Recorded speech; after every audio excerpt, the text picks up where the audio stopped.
오늘 이 행사를 주관을 하게 된 클라이언트의 한원준이라고 합니다. 클라이언트는 AI 입찰 솔루션을 만들고 있는 회사이고요. 또한 APMP라고 하는 이제 글로벌 제안협회의 한국의 지사를 맡고 있습니다. 오늘 저희가 연사를 맡게 될 존 윌리엄스님은 영국의 APMP를 창립을 하셨고 또 영국의 APMP를 CEO로 계셨던 분이십니다. 그리고 잠시 얘기를 나누다 보니까 영국뿐만 아니라 미국이나 많은 유럽이나 심지어 아프리카 그리고 중동까지 여러 가지 입찰 교육과 제안 교육을 많이 하셨고요.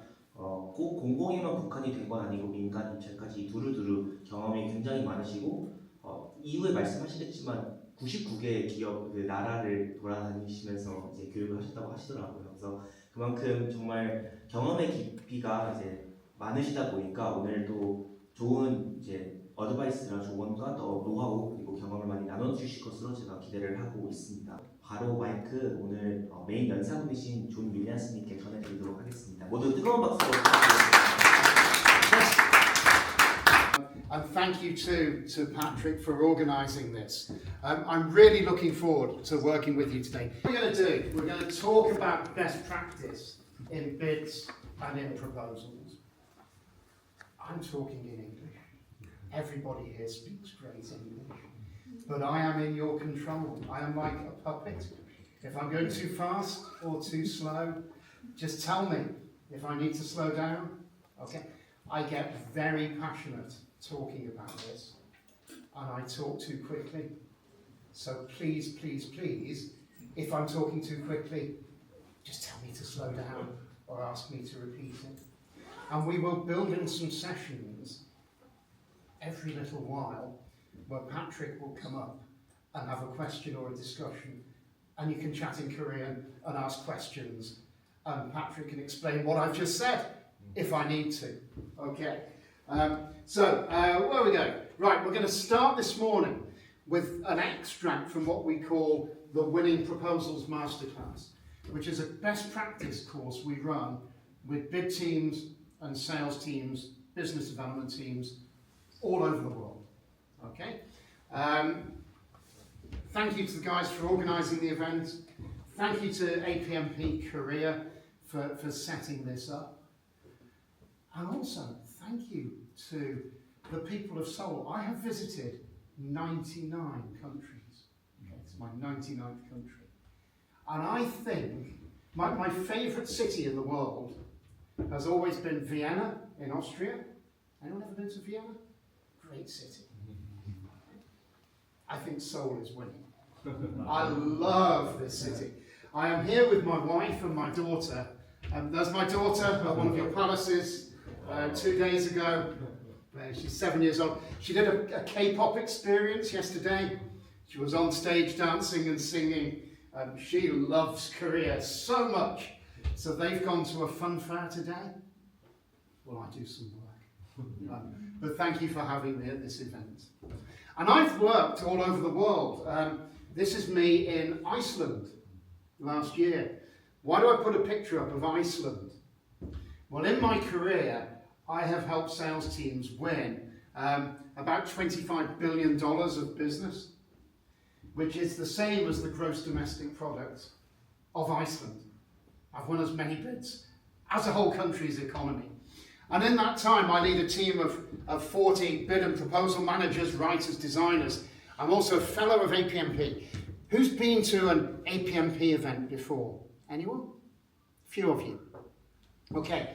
APMP, the Association of Proposal Management Professionals. It is the industry body for people who do what I do for a living. Bid people, proposal people, business development people who write bids to try and win work. About 15,000 members around the world. It's a really big organisation. And if you've not been to an event before, it's really good to network with other people who are bidding to try and win work and exchange ideas and pick up good practice.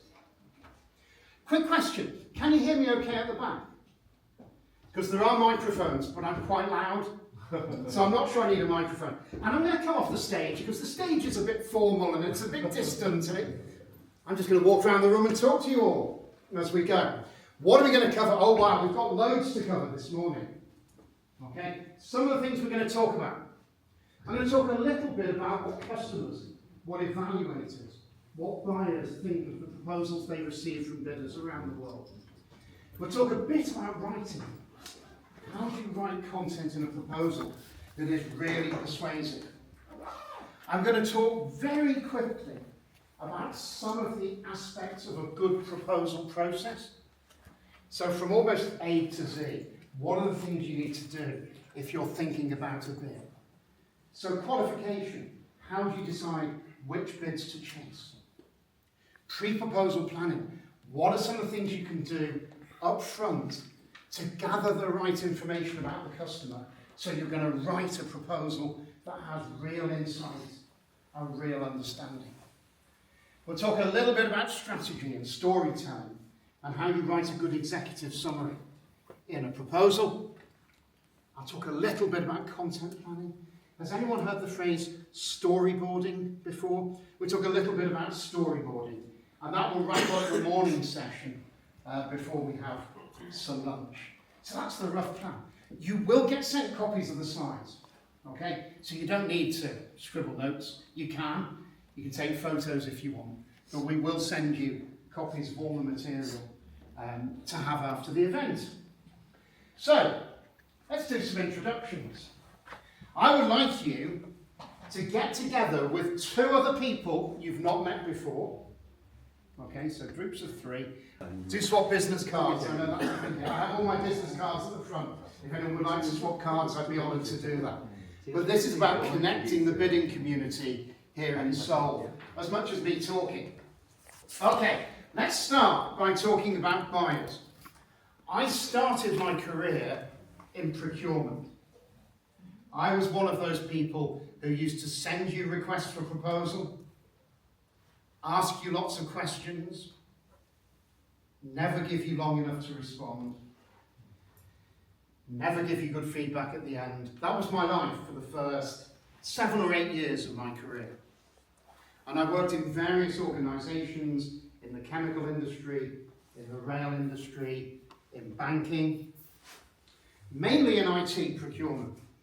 I was buying PCs, servers, help desk services, software, and I ended up running a big outsourcing project for a major global bank. It was $800 million US 27 years ago. That was a big bid. And it was won by Dell, the big computer company, and the bidder who came second were Compaq, who were then the #1 PC provider in the world. And they did everything wrong in the bid. Everything wrong. Other than, at the end of the bid, they tried to get some feedback. So they took me out for dinner. They gave me some wine. After a few glasses of wine, I said, I could have written a better proposal than your people did. And they said, John, if you're so clever, come and join us and stop us losing bids in future. And so I've always started thinking about proposals from the perspective, the view of the buyer, the person who's going to read my document. And how do I write in a way that will appeal to the evaluators? So we do a lot of research with buyers, with people who read proposals, as to what they think good looks like and what frustrates them. And I'm going to share some of that just to get a conversation going. Okay, so we asked 3 questions, our most recent survey with buyers. The first one we said to them, this is hundreds and hundreds of buyers all over the world. What average score out of 10 would you give to the proposals you receive? So 10, they go, "Oh, brilliant." 0, oh, that's terrible. Everybody think of a number. What do you think buyers would say is the average score? Hands up if you've got a number in mind. 6, okay. Anyone else, what number would you say? Give me some numbers. 3, 4. Anyone else? 2. Anyone else? Yeah, here's the numbers they came up with. Okay, hope you can see that okay from the back. Am I getting in the way of the slides as I walk up and down? I'm really bad at walking in the way of my slides. I can't stand still. Average score, 6.5 out of 10. Okay, when you were at school, if you wrote an essay and the teacher gave you 6.5 out of 10, who would be happy? 6.5 out of 10 is, it's okay, but you should have done a bit more. There's no magic in it.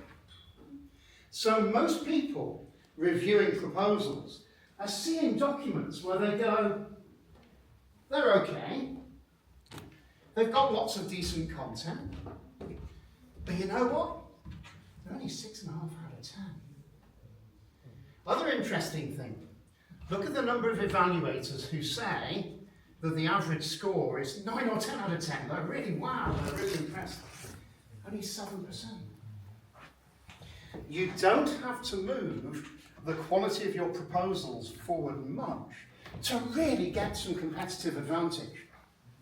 You can do some very simple things in your proposals that will make them better, that will give you some advantage over people who are doing 6.5 out of 10. So next question we ask the buyers. Okay? Describe the characteristics of a good proposal.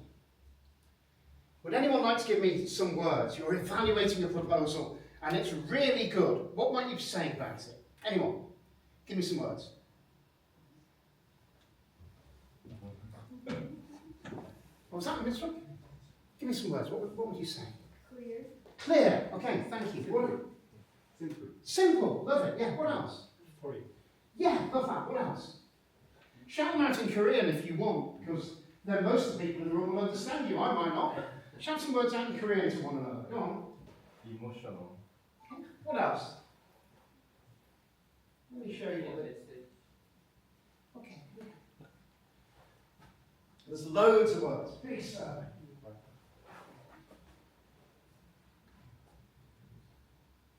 We're not going to go through all of the words. We could be here until lunchtime. But they've got to be clear, concise, create a sense of enthusiasm, be well written, make them want to read more, meet the brief, enjoyable, have clear messages. This is a question I ask when I'm writing any proposal at the very start.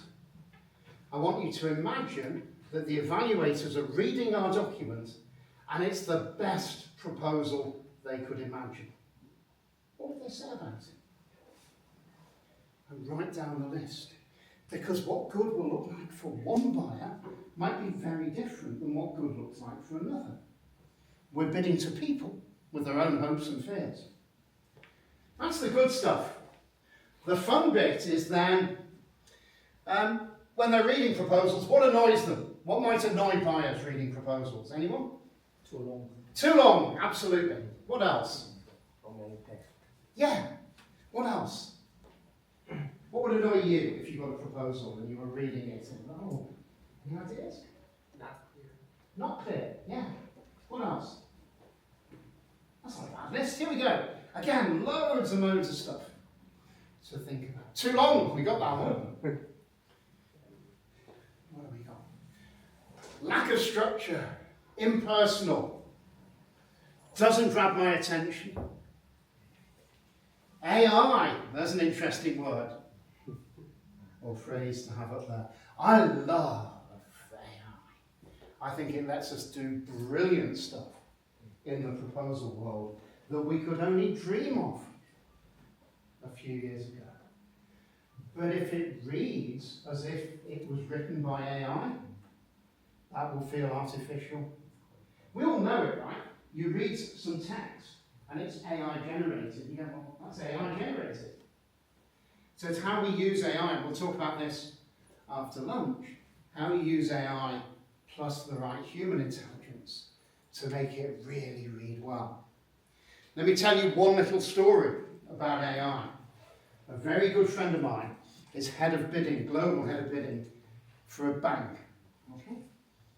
And they submitted a proposal recently, and they lost, and they went to get some feedback, and the customer's head of the evaluation team said, we noticed that a lot of your proposal was generated by AI. So how did you realise? They said because there were quite a lot of your answers that were word for word the same as your competitors' answers to the same questions, because they were obviously using the same models to generate their answers. And differentiation comes from just using AI without your own insights. Then the head of the evaluation team said, it's okay, we only recognised it because we were using AI to evaluate the proposals, and AI recognised itself. So we know where we're aiming, and we have to define what good looks like for this group of evaluators for this opportunity. Any thoughts, questions so far? Do you want to take any conversation in Korean? See if anyone's okay? 27. What's good about the answer? Anyone, what's good about the answer? Very concise. It's concise, yeah. What else is good about the answer? Anyone, what's good about it? Who works for a company that's in 27 or more countries? I think it's a good number of countries, right? I'd love to be in 27 countries. And it feels accurate. If I'm going to make a number up, I'm not going to say 27, I'll say 100, 200, a round number. So it almost feels like it might be true. But it's not a great answer. How could they make this answer better? Anyone, give me an idea. One idea. How could you make this answer better? If you mention the continent and some countries. So list some of the countries and the continents or regions that they're in. Love it. What else could you do? What else could you do to make this answer better? So? Until now, 27. Yeah, absolutely. Yeah. So a bit more about the 27. What else? What else could you do? Who's good at pictures? Who thinks? Who likes visuals? You could draw a map, couldn't you? Have the Xanadu flag flying above 27 countries. You could talk a bit about your capability in those countries. Is it one person in each of 27 countries? Or are you the biggest manufacturer in each of those countries? So a bit of extra colour, a bit of extra flavour about your capabilities. But imagine I'm reading this document and you're in 27 countries and they're all on the opposite side of the planet to where I do business as the customer. That's not much use, is it? So the first thing we do when we're writing is we think about our capability. The second thing we need to do is think about the customer. Where's the customer? How do our countries map onto the customer's countries? And we're always going, why have they asked the question, what would good like for these evaluators for their project? So we think about our capabilities, we think about the customer, and then the third C, customer capability, competition. Are we in more countries than anybody else? Is our coverage of the customer's locations better than anyone else who might be bidding? If we know that they have an existing supplier, an incumbent, who's really weak in one country, and we're really strong, let's imagine they've got an existing supplier who are really, really bad at delivering products in Korea. And we're brilliant at doing it in Korea.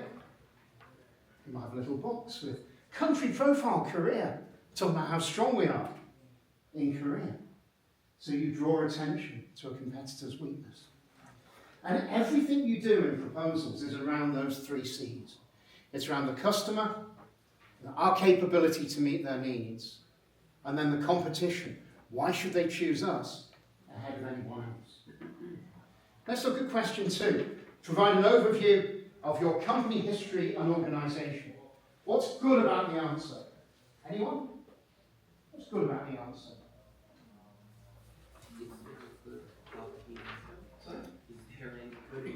There is just about, if you're being generous. Anything good about the answer? Who works for a company that's been around, been in existence for more than 30 years? Anyone? So what would be good about working with a supplier that had a 30-year history? Let's imagine you've got a supplier that's been around for 30 years. What's good about them? Well, they must have some good people, and they must have some good customers, and they must have run some great projects, and maybe they're financially secure. When I go, we've been around 30 years, and I go, so what? What's the benefit of that to the customer? We start to get some interesting things. But it doesn't say any of that in the document. So when we're writing, we always have to think, so what? What's the benefit of that to the customer? And we have to be clear on that. Other good things. Is the answer quite positive and enthusiastic? I quite like the fact that they run an annual Founders' Day. And it celebrates things. And there's a bit of passion and enthusiasm and energy and company values come through. And people reading proposals like to see a bit of passion, a bit of energy, a bit of enthusiasm. Look at the second paragraph. They won an award. Has your company won any awards in the last year or so? You see that someone's won an award and you go, okay, they must be quite good, right? They've won some awards, someone said something good about them. It's not just them saying we're good, other people are saying good things about them. So I like the fact there's an award. But it's a really, really bad answer. Right? Tell me some of the things that are going wrong, some of the things you don't like in this answer. Anyone, tell me something you change, something you don't like. Well, it could be a personal taste, but it's the content of it. The answers given on question number 2 is like. 네, 제가 그냥 간단하게 한 번만 요약을 해드릴게요. 그래서 초반부터 강조하셨던 발주처 입장에서의 얘기를 강조하라고 말씀을 해주셨고요. 그래서 레프트 핸드 룰이라고 해서 사람의 시선이 왼쪽에서부터 시작을 하잖아요. 왼쪽에서부터 사람의 시선이 되고 발주처의 입장에서는 공급자의 시각보다는 발주처의 이름이 더 강조가 되거나 명시가 되거나 그런 것들을 좀 잘 준수하라고 말씀을 해주셨습니다.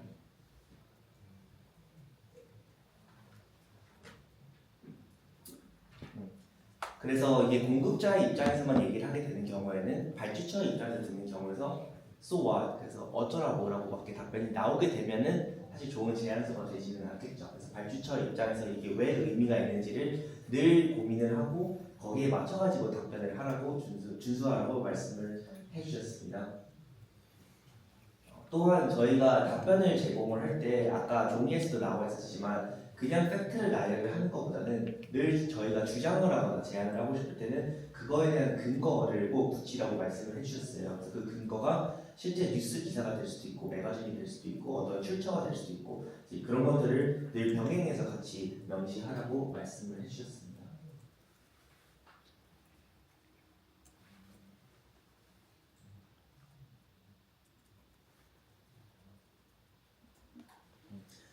좀 뻔한 말인데 그냥 너무나 그 클리셰 같은 워딩들을 피하라고 말씀을 해주셨고요. 좀 이거는 제가 넘어가겠습니다.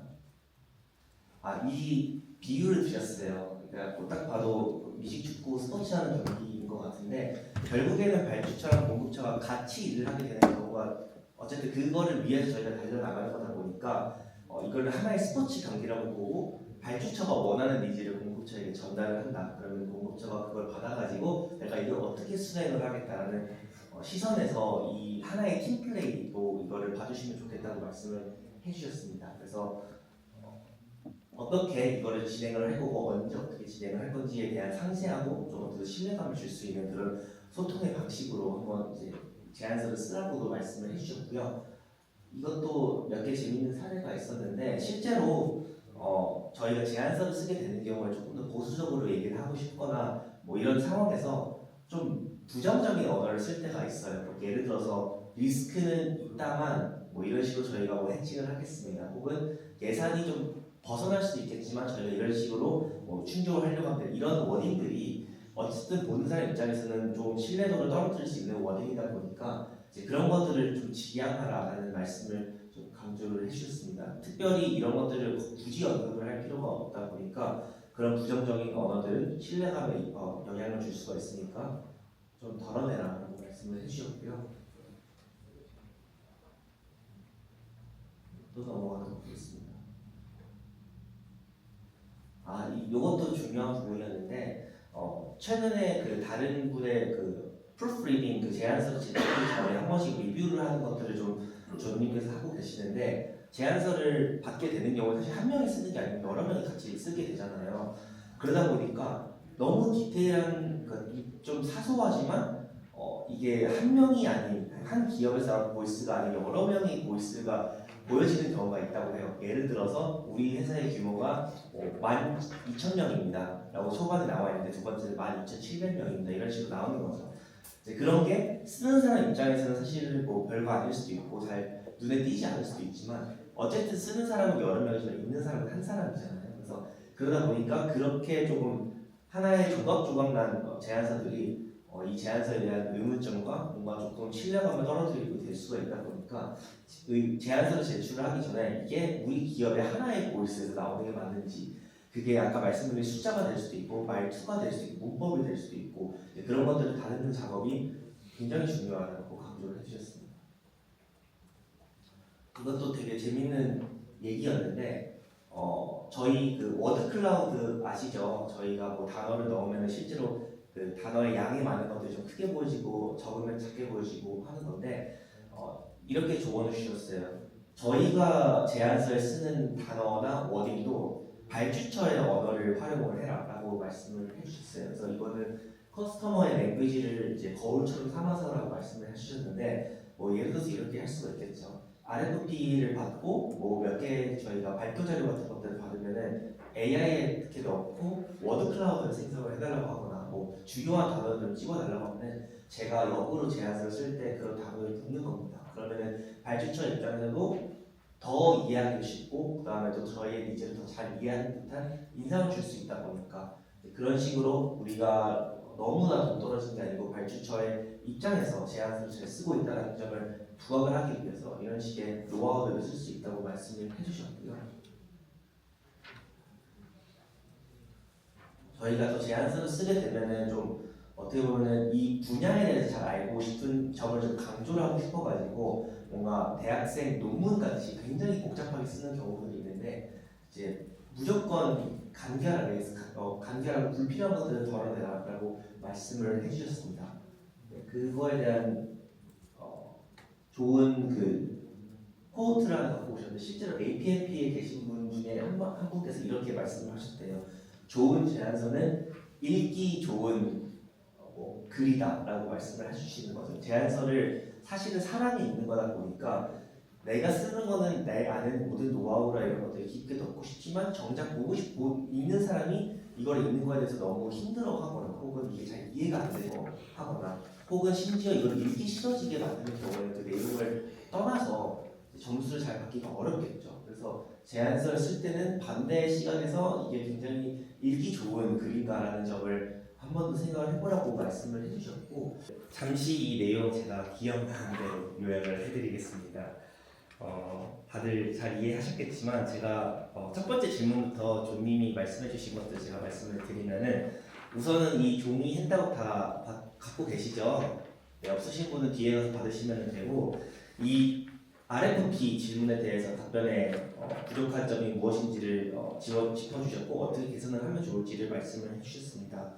첫 번째 같은 경우에는 이 몇 개의 나라에서 기업을 운영을 하냐라는 질문이잖아요. 근데 27이라는 숫자가 어떻게 보면은 그냥 30, 50, 100 이런 게 아니다 보니까 실제 숫자 같기는 하지만 사실 이 27개라는 이 국가의 뭐 이름이나 어떤 국가인지 알 수가 없다 보니까 이제 그런 점에서 신빙성이 좀 떨어진다는 이제 말씀을 해주셨어요. 그래서 이거는 뭐 이 27이라는 숫자가 결국에는 몇 개의 국가로 구성이 되어 있는지, 그리고 뭐 각자 국가에서 얼만큼의 사업의 규모가 얼마나 되는지 뭐 이런 디테일들을 넣어주는 게 중요하다고 첫 번째 말씀을 해주셨고요. 네, 두 번째 같은 경우는 이 두 번째 답변에 대해서 어떤 점이 부족하냐라고 질문을 해주셨고, 다니시면서 이제 사람들의 답변을 들었는데, 이거 같은 경우에는 보시면은 이 첫 번째 문단에 느낌표가 3개가 있어요. 그러니까 이 뜻은 뭔가 우리가 소셜 미디어 같은 데서 이제 글을 올리는 굉장히 인포멀하고 포멀하지 않은 이제 문법 이런 점에서 조금 지적을 해주셨던 거죠. 그래서 이제 그러한 좀 어떻게 보면 좀 공식적인 문서에 쓰이지 않는 그런 말투들을 좀 지적을 해주셨습니다.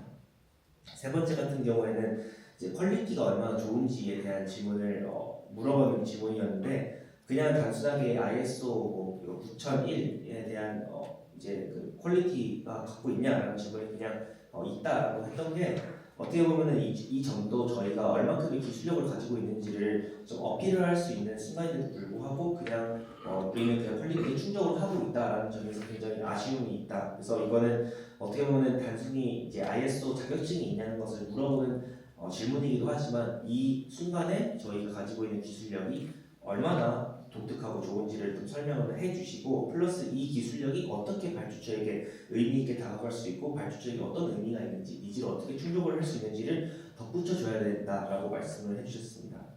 네 번째 같은 경우에는 이제 그 자나두라는 이제 이거는 이제 이 제안서를 제출을 하는 기업의 명인데, 우리가 얼만큼의 그 기술적 역량이 있냐라는 질문이었고, 단순하게 우리는 7,400개의 유닛을 시간당 이제 아웃풋을 낼 수 있다라는 질문을 답변을 해주셨어요. 근데 이 7,400이라는 숫자가 많은 건지 적은 건지 뭐 이런 것에 대한 비교치가 전혀 없다 보니까, 단순하게 그냥 팩트로서 우리는 이런 걸 할 수 있습니다라고 하는 것 자체가 되게 공급자 중심의 얘기라는 말씀이신 거죠. 처음에 말씀하신 것처럼 발주처 입장에서 모두 답변을 해야 되는데, 명확하게 그냥 우리의 역량을 그냥 그대로 설명을 하는 것 자체가 굉장히 발주처의 시선에서 부족했던 점을 좀 지적을 하셨습니다. 그래서 보통 어떻게 답변을 하냐고 하면은 뭐 이 기업에서는 이 정도의 니즈, 이 정도의 역량이 필요한데 그 중에서 우리는 이 정도를 충족을 하고 있으니까 당신의 니즈를 기술적으로 잘 충족을 하고 있다. 이런 식으로 설명을 하면은 발주처 입장에서는 내가 필요한 것을 잘 긁어주는 그런 답변이 될 수 있을 것 같아요. 다섯 번째 같은 경우에는 이제 뭐 프로젝트 매니지먼트 핸북에 대한 질문을 물어봤는데, 단순하게 그냥 첨부 어펜딕스 1을 보라고 그냥 답변을 하셨잖아요. 근데 이거 같은 경우에는 당연히 이렇게 쓰시는 경우는 거의 없고, 어펜딕스 내용이 한 30장, 50장 된다고 하면은 그걸 읽어보고 싶은 사람은 없다 보니까 이거에 대한 서머리는 당연히 필요하고요. 플러스 다시 한번 우리가 이 서머리를 단순히 요약을 하는 게 아니고, 왜 이 프로젝트 매니지먼트 핸북이 당신의 발주처에게 의미가 있는 건지, 당신의 성공에 어떻게 기여를 하는 건지를 다시 한번 어필을 할 수 있는 순간으로 활용을 해야 된다라고 짚어주셨습니다. 마지막 여섯 번째 질문 같은 경우에는 보다시피 폰트부터 다르잖아요. 보면은 AI가 챗GPT에다가 답변을 쓰게 된 그런 답변으로 보여집니다. 폰트는 폰트인데 보면은 이게 뭐 best in class 아니면 outside the box 같은 되게 AI 말투가 티가 나는 문장들이 좀 있어요. 이거는 영어뿐만 아니라 한국어로도 이제 이런 글을 쓰시게 되면은 AI 말투가 많이 나는데, 이것을 우리가 쭉 몇십 장이 되는 제안서에서 이런 식의 말투가 보여지게 되면 단순히 이제 제안서에 대한 신뢰도가 떨어지겠죠. 그래서 AI를 잘 쓰는 것도 중요하지만 너무 AI의 티가 많이 나는 경우에는 이런 좀 부작용이 있을 수 있다 보니까 그런 점을 좀 유의하라고 말씀을 해주셨습니다.